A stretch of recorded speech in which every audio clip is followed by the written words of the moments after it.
مرد کے ذمہ ہے کہ وہ نان و نفقے کا اہتمام کرے، جاب کرے، ملازمت کرے، کاروبار کرے، حتی المقدور اچھی رہائش کا بندوبست کرے. یہ تو مرد کے ذمہ ہے، یہ ذمہ داری اس کو نبھانی چاہیے. عورت کے ذمہ یہ ہے کہ وہ گھر میں آئے ہوئے مرد کو سکون دے. نظامی صاحب اگر وہ سکون دینے میں ناکام ہے نا تو پھر اس نے اس بندھن کا مقصد ہی فوت کر دیا. اب اس سکون میں اس کی زیب و زینت کے معاملے بھی ہیں، زبان کے میٹھے بول بھی ہیں. اگر خامد کے آنے سے پہلے وہ کسی تکلیف میں ہے تو اس کو چھپانا بھی ہے، اسمائل بھی دینی ہے، یعنی وغیرہ وغیرہ.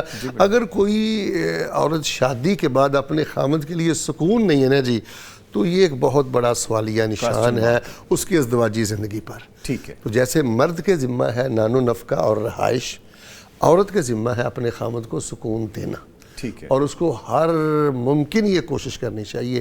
اور میں یہ سمجھتا ہوں اس سلسلے میں سب سے جو بڑا احساس کار فرما ہے نا وہ یہی ہے کہ ایک شادی شدہ خاتون یہ بات اچھی طرح جان لے کہ رسول رحمت علیہ السلام کے پاس ایک عورت آئی تھی شادی شدہ، اور اس نے کہا تھا کہ اللہ کے رسول علیہ السلام مجھے کوئی آپ نصیحت وصیت فرمائیں. آپ نے فرمایا ازاتی بعل، کیا تو شادی شدہ ہے؟ کہنے لگی جی میں شادی شدہ ہوں. آپ نے فرمایا کیسے معاملے ہیں خامد کے ساتھ؟ فرمایا بڑی خدمت کرتی ہوں، جب تھک جاتی ہوں تو پھر کوئی کمی کوتاہی ہو جاتی ہے. آپ نے فرمایا غور کرنا، وہ تیری جنت بھی ہے اور تیری آگ بھی ہے. تیری جنت اور تیری جہنم کا فیصلہ یہ خامد کی خدمت اور نافرمانی کی بنیاد پر ہوگا. تو ایک خاتون خانہ کو یہ حدیث ہمہ وقت اپنی نگاہوں کے سامنے رکھنی چاہیے، اور مرد کو بھی یہ سوچنا چاہیے. رسول پاک نے فرمایا کہ آپ نے اللہ کے کلمے پر ان عورتوں کو حاصل کیا ہوا ہے. میں سمجھتا ہوں کہ چھوٹا سا بھول ہے، اگر وہ مرد اپنی نگاہوں کے سامنے رکھے تو بڑا سکون رہتا ہے کہ یہ جو میری بیوی ہے یہ میرے گھر میں اللہ کا مہمان ہے. اوہ سبحان اللہ، سبحان اللہ. تو یہ اللہ کے نام پہ میں نے حاصل کیا، کلمت اللہ پر میں نے اس کو حاصل کیا. تو ظاہر ہے یہ کسی کی لاڈلی بیٹی ہے، لاڈلی بہن ہے، اس نے 20-22 سال اس کو پالا ہے.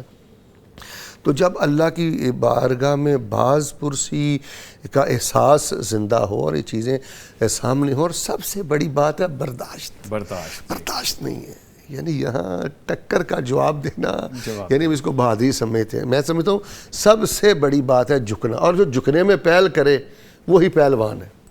ہمارے ہاں نظامی صاحب اب یقین کریں درجنوں کیسز ایسے ہیں طلاق تک بات پہنچ گئی. وجہ کیا ہوئی ہے؟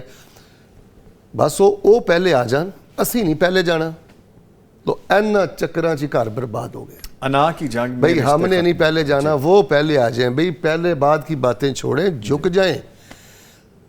ازدواجی مسائل کے زندگی کے یقین کریں 60 سے 70% مسائل کا حل وہ جھکاؤ میں ہے.